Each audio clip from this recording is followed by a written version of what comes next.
What's Testing, up, guys? testing. Ben here with Tactical Nutrition, where we are breaking the chains, cutting through the BS, getting down to the heart of it, using our tactical nutrition protocols in order to get the best possible results. And so I wanted to talk about carb cycling. I've talked about a lot of carbohydrates a lot in other videos, so a lot of this will be review, but this is how it's got to work. You got to hear this stuff over and over again. And people need to understand that adding muscle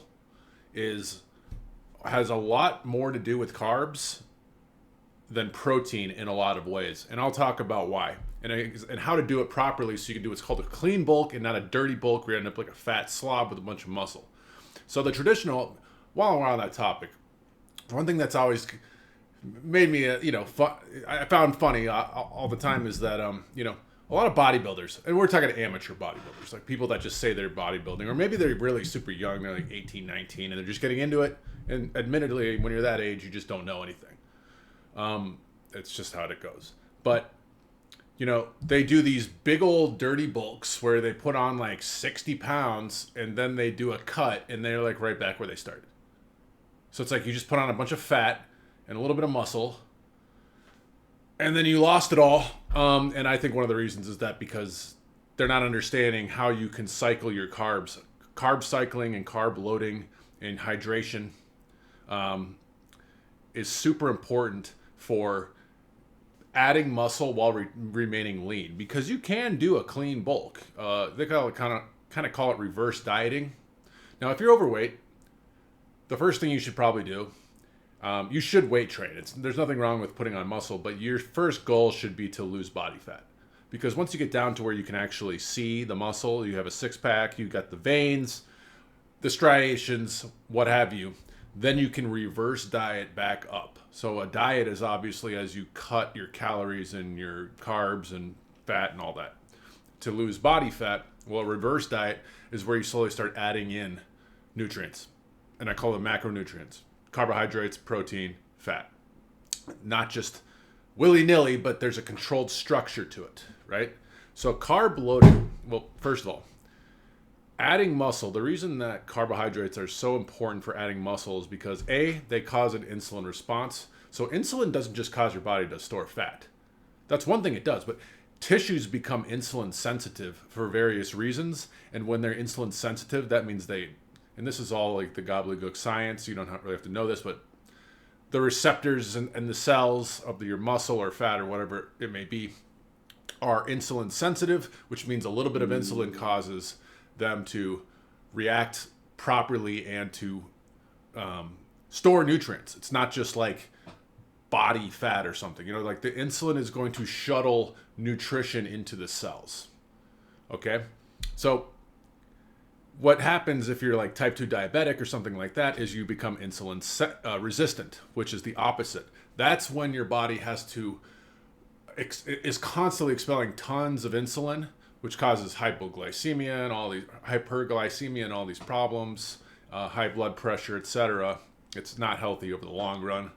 But also because the more insulin that your body's constantly producing, the more resistant to it the cells will become, which means it's almost like a drug where they need more and more and more.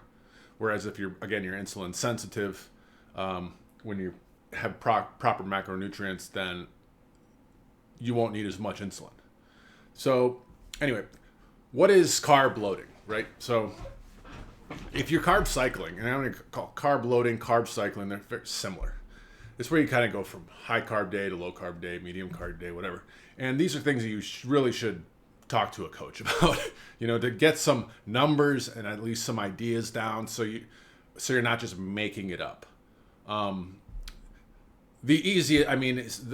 thing that you can do if you're lean, this is only if you're lean, honestly, like super lean, like I'm saying at less than 12% body fat, where you can see when you're that lean, like when I've been sub 8%. I'm not like right now, I'm probably about 10%, but like I've been sub 8% a lot of times. And when you're that lean, you can see day-to-day changes like really drastically. Like you can tell if you're flat, you can tell if you had way too many carbs for too many days in a row. Right? You can tell when you're off your diet. You can see the body fat accumulate, or you can see the opposite, like you didn't eat enough and you start to just become skinny. But So if you're lean and you're trying to add weight, and that's one of my target audience a lot of times is the skinnier guys. That's what I was. I was very lean. I was like 6% body fat in high school, but I wasn't healthy. It's a story for another thing. But I was super skinny, but I was not healthy. The two are not the same thing. But I was just naturally really skinny. So my goal was to gain weight, right? And so what happens is you can cycle your carbs. Now, when I say carbs, obviously this can mean a lot of different things, but I'm talking about the more quality carbohydrates for fitness, right? So, for instance, vegetables like spinach, broccoli, these are carbs, but they're not ideal for adding muscle. They're really not. They serve a purpose. Don't get me wrong, there's nutrition in there. But I'm talking about things like sweet potato, brown rice, even white rice at different times. Even like, I mean, candy could work at certain points if you time it right. It's not ideal, but that's why if you look at fitness competitors, a lot of times it's like chicken, broccoli, rice, right? Over and over. These very bland meals. And you can get more extravagant than that. But I'm talking about carbohydrates that carry some nutrition with them and not a ton of calories. And again, like sweet potato is one of the ideal ones. And fruit, I suppose, in moderation. But what you can do, and I'm rattling on this, so you're super lean and you're trying to figure out if your carbs are right. You go off how you look and how you feel in the gym. One day, you keep your protein constant. The protein is always getting constant unless you're trying to gain a ton of weight and you're slowly increasing the protein. Or if for whatever reason you're trying to lose a bunch of weight, which is generally not happening with skinny guys, and then you're lowering the protein. But the protein is the constant in the math equation I always talk about in my videos. You know, like protein is the constant. The things that you change are the carbs and the fats. That's about it. So you keep the protein constant, but then you modify the amount of carbs that you have with the meal. So you don't really need to I like white rice, honestly. Some people claim, it's way too sugary, it absorbs too quickly, but whatever. I have a very diverse diet, so that's usually what I eat right after a workout because I want something that's going to absorb quickly, actually. But so what I'll do is if I notice myself, if I'm getting bigger and bigger, but I'm putting on body fat, okay, I know that it's probably going to be best just to cut out a little bit of that rice on each meal. And that adds up. That kind of stuff holds a lot of water. It causes your body to hold a lot of weight. And so what you can do is, then every once in a while, what's going to happen is you're going to have a day where you will notice that you're weak in the gym. This is just how this works, guys. Especially if you're lean, you're just feeling weak, maybe dehydrated. Your body's expelled a lot of water, and flat. Again, you can just look in the mirror. You don't have the full muscle. It just seems like the muscles are shrunk a little bit. This is called being flat. So that day, what you would do is you would up the carbs. You'd have a high carb day, right? And then you'll notice the next day, bam, you might put on 5 pounds. This happens to me all the time. A lot of that's water weight. But that's what you can do to just be consciously aware of your meals, which you should be doing anyway. And try to avoid these random let's say a Qdoba burrito. I went to Chipotle for a burrito today. And what I did was I know that I had a lot of carbs yesterday and I had a decent workout today, but it was nothing too fancy. So I skipped the rice and I got the beans. Over time, these are the little changes. Because if I would have got that rice with that tortilla and the beans, it would have been 100 grams of carbs. I don't need that much in one meal. But so you modify it. So then a lot of times, I trained a girl for a fitness competition years ago, and we really had to dial out, obviously, daily. We couldn't really mess around. A lot of people, you can kind of put out a general plan, and if you mess up a little bit, it's not that big of a deal. But if you're that serious about getting on stage and you have to be super lean and you have a deadline, then it's we're sitting there going, okay, this is medium carb day. Here's your macros. Here's all your numbers. Medium carb day. And then the next day is low carb day. And then the next is medium. And then it's high. And those are structured around your workouts too. This is why you really should if you don't get a coach, watch a lot of videos, take a lot of notes, read a lot of books on weight training, because you can really start to get the grasp on this stuff. And there's a lot of strategies that you can use to not waste a lot of time like most people do.